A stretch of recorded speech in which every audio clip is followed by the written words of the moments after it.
धर्म शिक्षा की ऑनलाइन कक्षा में आप सभी का स्वागत है। तो आज की हम चर्चा करेंगे राष्ट्रभाषा हिंदी जो है आपकी पुस्तक में संकलित पाठ। तो बेटा इस बात से आप सभी सहमत होंगे कि अगर हम चाहते कि देश में सब लोग जो है वो आपस में प्यार से रहें, एकता से रहें, तो इसके लिए बहुत ज्यादा जरूरी होती है कि कोई राष्ट्रभाषा हो। राष्ट्रभाषा क्यों जरूरी होती है? क्योंकि इससे लोगों में एक तो प्रेम और सहयोग की भावना बढ़ती है।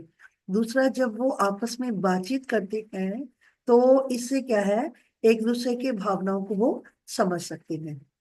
तो इसी बात को ध्यान में रखते हुए क्या था कि सबसे बड़ी प्रश्न ये था कि राष्ट्रभाषा होनी कौन सी चाहिए, जिससे कि सभी अपना लें और जिससे कि सभी जो देशवासी हैं वो एक ही सूत्र में बंध जाए।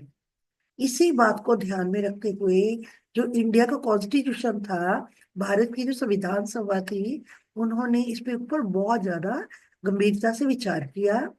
और 14 सितंबर 1949 को, 14 सितंबर 1949 को, जो भारत संघ की राजभाषा हिंदी और लिपि देवनागरी होगी, ये तय किया गया। मतलब जो फेडरल टाइप ऑफ गवर्नमेंट थी, ये सोचा गया कि हमारी राष्ट्रभाषा होगी हिंदी, राजभाषा, भारत संघ की राजभाषा होगी हिंदी, और लिपि होगी देवनागरी। तो बेटा मैं आपको ये बता दूं, हिंदी हमारी राष्ट्रीय भाषा नहीं है, ये केवल केवल ऑफिशियल लैंग्वेज है। Clear to everybody? तो इस तरह से अभी तक मैंने आपको क्या बताया, इस बात से आप भी सहमत है, जैसे पहले भी बात की कि अगर देश को एक सूत्र में पिरोना है कि सब एकता से रहें, इसके लिए जरूरी है कि हम एक दूसरे की बात को समझ सकें और सबके साथ प्रेम और सहयोग की भावना पैदा कर सके। तो इसी बात को ध्यान में रखते हुए कि हमारी राष्ट्रीय भाषा कौन सी होनी हो, इसको कि सभी स्वीकार कर लें, जिससे सभी देशवासी जो है वो एकजुट हो जाए, सब प्यार से रहें। तो इसी बात को ध्यान में रखते हुए जो भारत की संविधान सभा थी, कॉन्स्टिट्यूशन असेंबली थी, उन्होंने इसके ऊपर बहुत ही ज्यादा गंभीरता से विचार किया और ये निर्णय लिया गया 14 सितंबर 1949 को कि राजभाषा होगी हिंदी और हिंदी की लिपि कौन सी है? देवनागरी। चलिए, अब उसके बाद क्या था कि जब संविधान का जो बना रहे थे, संविधान का निर्माण करने वालों ने, सभी नेताओं ने ये कह दिया कि हिंदी को भारत की राष्ट्रभाषा स्वीकार किया। ठीक है। तो उसके बाद क्या हुआ, लेकिन सभी इस पक्ष में एक मत है कि अंग्रेजी यहाँ की अब राष्ट्रीय भाषा नहीं हो सकती, क्योंकि देश गुलाम था पहले। और फिर क्या था कि प्रश्न उठा कि अब हिंदी किस रूप को राष्ट्रीय भाषा माना जाए। रूप से मतलब है, एक तो था संस्कृत निष्ठ रूप और दूसरा था हिंदुस्तानी रूप। आई रिपीट अगेन कि हिंदी के किस रूप को राष्ट्रीय भाषा मानना है, क्योंकि उसमें दो रूप थे हिंदी के, एक संस्कृत निष्ठ रूप और दूसरा था हिंदुस्तानी रूप। अब इसमें जो था राजऋषि, राजऋषि पुरुषोत्तम दास टंडन, वो पक्ष में थे कि संस्कृत निष्ठ हिंदी के पक्ष में थे, और जो पंडित नेहरू थे वो थे हिंदुस्तानी के पक्ष में। क्लियर? मतलब फिर से मैं बता रही हूँ कि हिंदी का कौन सा रूप स्वीकार किया जाए। उस समय हिंदी के दो रूप थे, एक था संस्कृत निष्ठ रूप जिसके पक्ष में थे राजर्षि पुरुषोत्तम दास टंडन, और दूसरा रूप था हिंदुस्तानी रूप जिसके पक्ष में थे पंडित नेहरू। अब जब कोई भी निर्णय नहीं हुआ कि हिंदी का संस्कृत निष्ठ रूप होगा या संस्कृत निष्ठ रूप होगा या हिंदुस्तानी रूप होगा, तो तब क्या किया गया, उस समय फिर वोटिंग करवाई गई, मतदान करवाया गया। और फिर क्या था कि जो राजर्षि टंडन जिसके पक्ष में थे संस्कृत निष्ठ रूप से, वो जीत गए। मतलब राष्ट्रीय भाषा हिंदी का रूप कौन सा होगा? संस्कृत निष्ठ रूप होगा। और ये वोट डाला किसने था? ये एक मत डाला था गुरमुख सिंह मुसाफिर जी ने, जिन्होंने बाद में हाथ खड़ा किया। इस एक मत से क्या हुआ बच्चे कि हिंदी जो थी, फिर ये कहने लगे हिंदी तो एक मत से जीती है, केवल एक ही उसके पक्ष में, संस्कृत निष्ठ रूप के पक्ष में एक ही वोटिंग हुई है। इस तरह से राष्ट्रभाषा अंग्रेजी बनती अगर गुरमुख सिंह मुसाफिर जो थे वो हिंदी के पक्ष में अपना मत ना देते। अब ये था कि जब तथ्य ये तो थे ही नहीं, ये कोई फैक्ट नहीं था कि राष्ट्रभाषा हिंदी बने या अंग्रेजी बने। ऐसा कोई विवाद था ही नहीं, और ना ही इस संबंध में मतदान ही हुआ था। आगे देखिए। अब क्या था, जब राजर्षि टंडन का जो संस्कृत निष्ठूप जो था हिंदी का स्वीकार कर लिया गया, तो अब राजर्षि टंडन जो थे वो अंग्रेजी को 15 वर्ष की छूट देने के पक्ष में नहीं थे। लेकिन मतलब कि अंग्रेजी भाषा में काम है। लेकिन उस समय कांग्रेस में पंडित नेहरू की बहुत ज्यादा पकड़, उनकी पकड़ जो थी राजर्षि टंडन की, उनकी नेहरू जी से ज्यादा थी पकड़। मतलब उनको सभी उनकी बात को मानते थे। लेकिन क्या था, नेहरू जी जो थे वो कहने लगे कि चलो 10 वर्ष के लिए तो अंग्रेजी बनी रहने दो, इस बात की जिद करने लगे। उधर राजर्षि टंडन थे, वो कहते नहीं, ऐसा नहीं होगा कि हम संस्कृत निष्ठ हिंदी के रूप को ही अपनाएंगे। वो टस से मस न हुए अपनी बात से। फिर क्या था, ये नाम आपने याद करने हैं। बालकृष्ण शर्मा, नवीन तो उधर सेठ गोविंद दास, उन्होंने टंडन जी को रिक्वेस्ट की, उनके चरण पकड़ लिए और कहने लगे आप ऐसे करो कि अंग्रेजी को 10 साल की छूट लेने दो, बनी रहने दो, और कसम खाते कि इसके बाद 15 साल के बाद अंग्रेजी को और छूट नहीं देंगे। चलिए, मजबूर थे फिर टंडन जी को नेहरू जी की जिद के आगे झुकना पड़ा। इस तरह अंग्रेजी को 15 साल की छूट दे दी गई। फिर क्या था कि ये 15 साल पूरे होने थे 1965 में। और इसी दौरान क्या हुआ, राजर्षि टंडन और बालकृष्ण शर्मा नवीन दोनों की डेथ हो गई, और केवल बच गए सेठ गोविंद दास। 1965 से पहले ही नेहरू जी ने 1960 में एक बिल लेकर आए, एक विधेयक लेकर आए लोकसभा में। और क्या था कि इससे क्या हुआ कि इसके लिए क्या था कि कांग्रेसी सदस्य जो थे इसके पक्ष में मतदान करने का सचेतक भी दिया गया।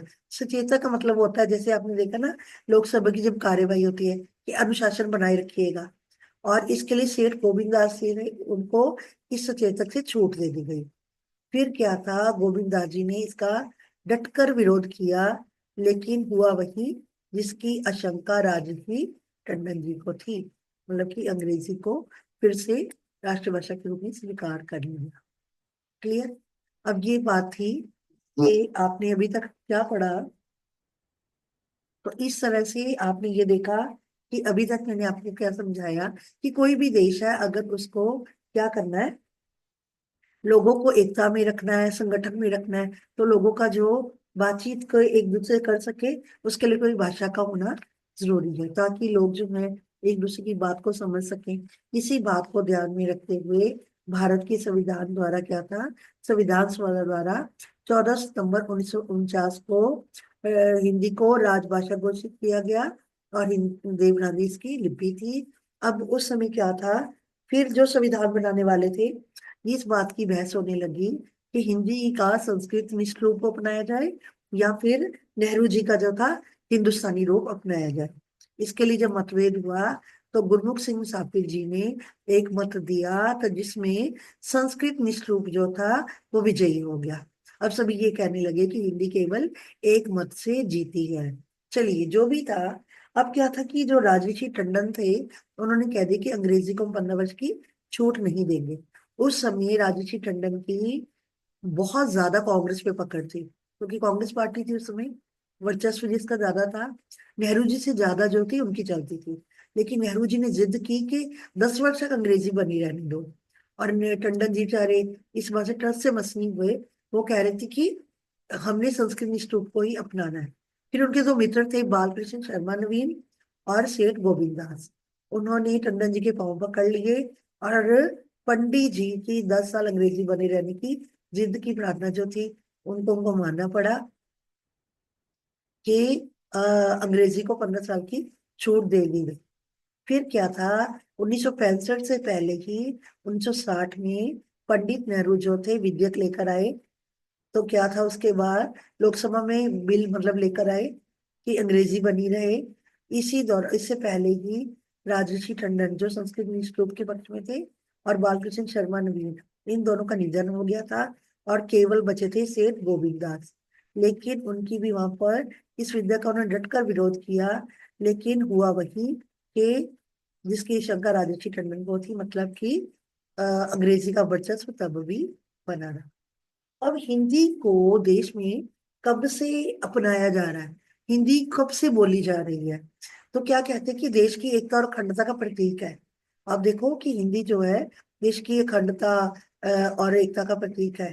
तो जो राहुल सांकृत्यायन है, एक लेखक है, वो कहते हैं कि इस बात का प्रमाण है कि हिंदी कब से बोली जा रही है।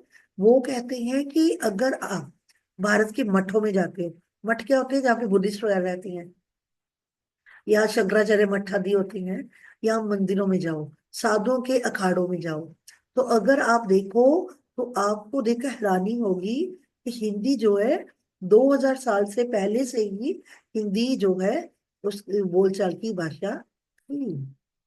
तो इस तरह बेटा ये प्रश्न अलग से भी पूछ लेते हैं आपको, इसमें ही आपको पाठ में बड़ा क्वेश्चन आएगा 5 नंबर वाला।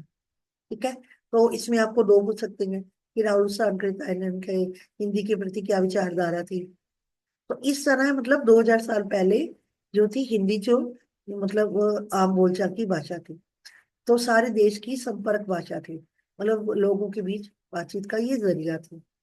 अब करते हैं बात गुरु गोविंद सिंह जी की। सिखों के 10वें गुरु गोविंद सिंह जी जो थे, वो क्या थे, देश की स्वतंत्रता और अखंडता का उन्होंने सपना देखा।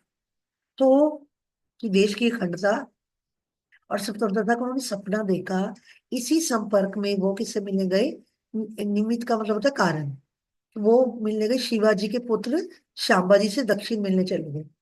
तो उसमें क्या था, इसी बात के लिए कि हिंदी के महत्व के बारे में बताने के लिए, तो गुरु जी ने खालसा पंथ की स्थापना की, आपको पता है ना, 1699 में की।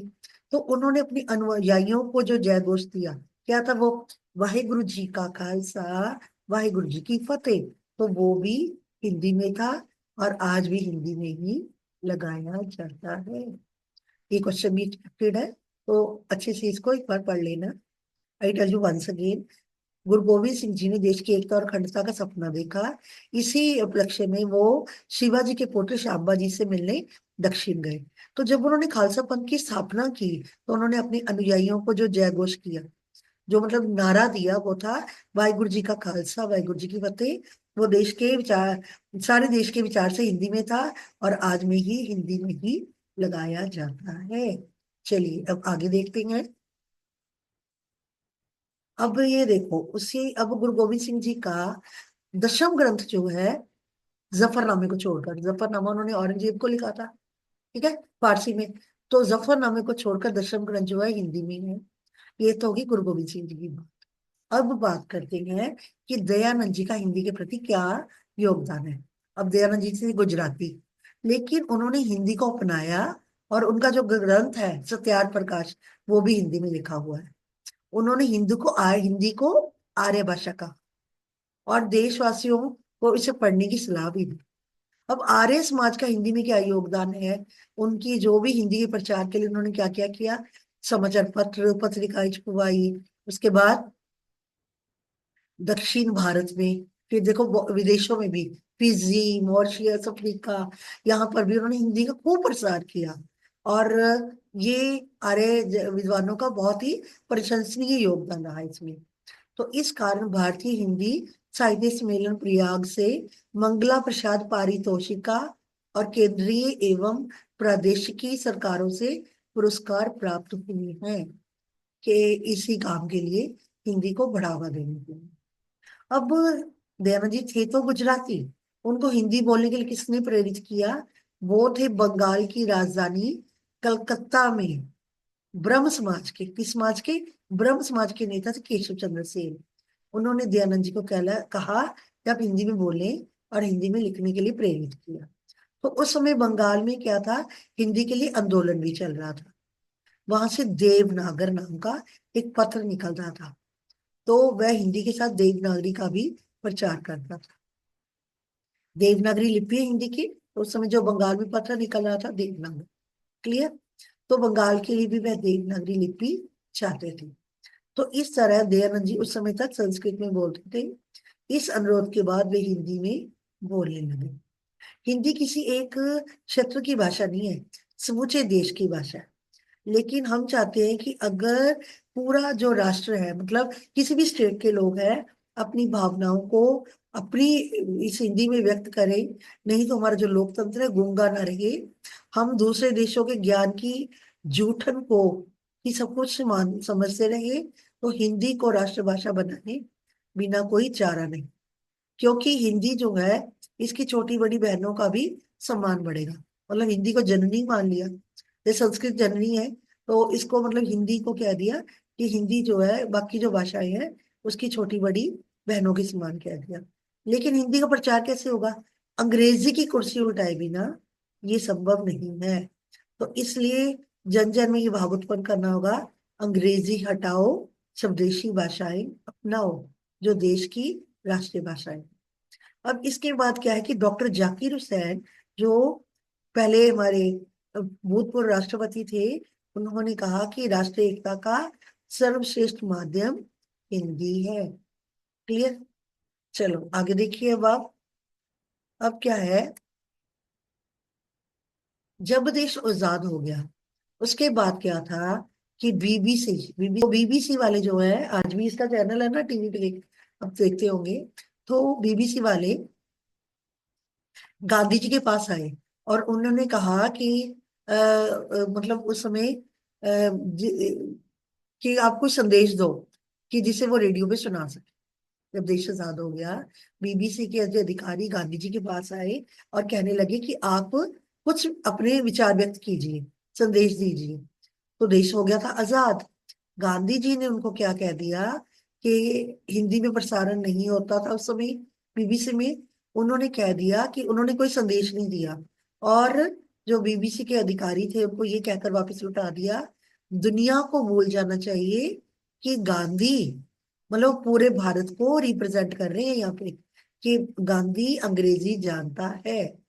फिर गांधी जी क्या कहते हैं कि अगर देश की बागडोर उनके हाथ में आ जाए, होती अगर होती तो क्या करते वो? कहते जो भी विदेशी भाषा है ना, उसमें शिक्षा देनी बिल्कुल बंद कर देते, और सभी टीचर्स को वो ये कहते कि आप भी सारे जो हमारी स्वदेशी भाषाएं हैं, जो देश में बोली जाती हैं, अपनी भाषाएं हैं, उसको अपनाने के लिए मजबूर कर देता। और जो भी उनकी बात ना मानता, उनको वो बर्खास्त कर देते, मतलब नौकरी से निकाल देते। और इसके लिए वो पाठ्य पुस्तकों के तैयार किए जाने का इंतजार ना करते। तो ये भी प्रश्न बन जाता है कि गांधी जी ने जो बीबीसी के अधिकारी थे उनको संदेश दिए बिना कैसे भेज दिया, या उन्होंने उनके कैसे उनकी बात को माना। अब आती है, ये देखिए, विद्वत शिरोमणि डॉक्टर रघुवीर की मान्यता क्या है। कहते हैं कि जब तक अंग्रेजी भारतवर्ष में रहेगी ना, भारत के जो लोग हैं और जो भाषाएं हैं वो एक दूसरे के पास समीप नहीं आ सकते। अगर अंग्रेजी का चलन है तो कहते हैं कि ये लोग जो हैं और भाषाएं एक दूसरे के समीप नहीं आ सकती। आगे देखो, जो लोक नायक जयप्रकाश नारायण है। लोक नायक, उनको लोक नायक कहते हैं क्योंकि लोगों में बहुत प्रसिद्ध थे। जयप्रकाश नारायण कहते हैं कि मेरा ना ये सुनिश्चित मत है, उनकी ये सोच है, कहते हैं कि जब तक विदेशी भाषा, मतलब कोई भी फॉरेन लैंग्वेज जो है अनिवार्य हो जाती है कि कंपल्सरी बच्चों के पढ़ाने के लिए, तब तक जितने भी स्टूडेंट्स हैं या शिक्षार्थी हैं, उनमें क्या होता है, राष्ट्रीय स्वाभिमान, वो अपने देश पर गर्व नहीं कर सकते, राष्ट्रीय स्वाभिमान का विकास नहीं हो सकता। तो कहते हैं स्वतंत्र भारत में अंग्रेजी को अनिवार्य रखना राष्ट्रीय स्वाभिमान के प्रतिकूल है, मतलब राष्ट्र के सम्मान को ठेस पहुंचाने वाली बात है अगर हम अंग्रेजी को अपनाते हैं। उस समय थे डॉक्टर राम मनोहर लोहिया। ये भी एक बहुत समाजवादी एक नेता थे, बहुत पॉपुलर थे, प्रसिद्ध थे। उन्होंने कहा कि अगर किसी हिंदुस्तानी को ना अंग्रेजी नहीं आती तो उनको इसके लिए शर्मिंदगी महसूस नहीं करनी चाहिए, बल्कि घमंड करना चाहिए, हमें प्राउड फील करना चाहिए। हमें इस बात का अभिमान होना चाहिए कि हम, अगर किसी को अंग्रेजी नहीं आती, शर्माने की जरूरत नहीं है। कहते हैं ये जो फॉरेन लैंग्वेज है, सामंती भाषा है, तो इसको उनके लिए छोड़ के देना चाहिए जिनके माँ बाप शरीर से नहीं आत्मा से अंग्रेज नहीं, मतलब जिनको लगता है कि अंग्रेजी में ही बातचीत करनी। तो आज कहने का तो हिंदी हमारी राष्ट्रीय भाषा है, किंतु उसका वो स्थान नहीं मिला जिसकी वे अधिकार नहीं है, मतलब उसको वो अधिकार मिलना चाहिए। तो हिंदी भारतीयों की भावात्मक अभिव्यक्ति का एकमात्र माध्यम है। भावात्मक होता है लोगों के भावों से, मन से जुड़ी हुई भाषा है। तो इसके बिना हम अपनी अपनी राष्ट्रीयता की, अपनी भारतीयता की अ, अभिव्यक्ति हो ही नहीं सकती। अभिव्यक्ति क्या है? अपने आप को हम अपने भावों को व्यक्त ही नहीं कर सकते। तो हिंदी जो है भारत की आत्मा है। क्लियर? चलिए अब आप देखते हैं इसके प्रश्न उत्तर। राजर्षि टंडन अंग्रेजी के लिए 15 वर्ष छूट देने क्यों नहीं चाहते थे? इसके दो कारण है। बस दो वर्ड सुन लीजिए, आप इजिली कर सकते हो। पहली बात कि वो अगर अंग्रेजी होती, हिंदी का स्तर घट जाता, हिंदी की वैल्यू कम हो जाती, और अंग्रेजी का जो है वर्चस्व बढ़ जाएगा। ये अंग्रेजी का बोलबाला हो जाएगा, हिंदी का स्टैंडर्ड कम हो जाएगा। दूसरी बात, राजर्षि टंडन बुजुर्ग हो चुके थे, वृद्ध हो चुके थे। इन दो कारणों से वो अंग्रेजी को 15 वर्ष की छूट नहीं देना चाहते थे। ये प्रश्न आने वाला है, क्यों नहीं छूट देना चाहते थे? पहली बात कि इसे हिंदी का स्तर कम हो जाएगा और अंग्रेजी का बोलबाला हो जाएगा। दूसरी बात क्या है कि वो खुद वृद्ध हो चुके थे। दैट्स ऑल, इसमें आपने ये लिखा है। अब दूसरा देखिए, ये आपको आज देश में हिंदी को जो स्थान प्राप्त है उसकी समीक्षा कीजिए। अब देखो, कहने को तो हिंदी भारत की राष्ट्रीय भाषा है, किंतु उसको वो स्थान प्राप्त नहीं है जिसकी वो अधिकार नहीं है, मतलब उसको वो हमने सम्मान दिया ही नहीं जिसकी वो हकदार है। हिंदी की ऐसी स्थिति क्यों है? क्योंकि देश के आम लोग जो है अंग्रेजी के अज्ञान के कारण शर्म महसूस करते हैं। अगर कोई आज के युग में, आप देख ही सकते हैं, अगर किसी को अंग्रेजी नहीं ना आती, वो छोटे से पद पर कार्य करने में कठिनाइयों का अनुभव करना पड़ता है। तो चपरासी की पोस्ट भी हो, उसको मुश्किल होती है जॉब पाने के लिए। हिंदी ना जानने वाला व्यक्ति बड़े से बड़े पद को प्राप्त कर सकता है। अगर किसी को हिंदी नहीं आती, वो बड़ी पोस्ट पे भी जा सकता है, लेकिन अंग्रेजी जरूर आनी चाहिए। तो देश में हिंदी भाषा की अनिवार्यता दिनों दिन कम होती जा रही है। तो इससे क्या है, हमें ये नहीं भूलना चाहिए, हिंदी भारतीयों की अभिव्यक्ति का एकमात्र साधन है, और इसके बाद में हम अपने आप को व्यक्त नहीं कर सकते।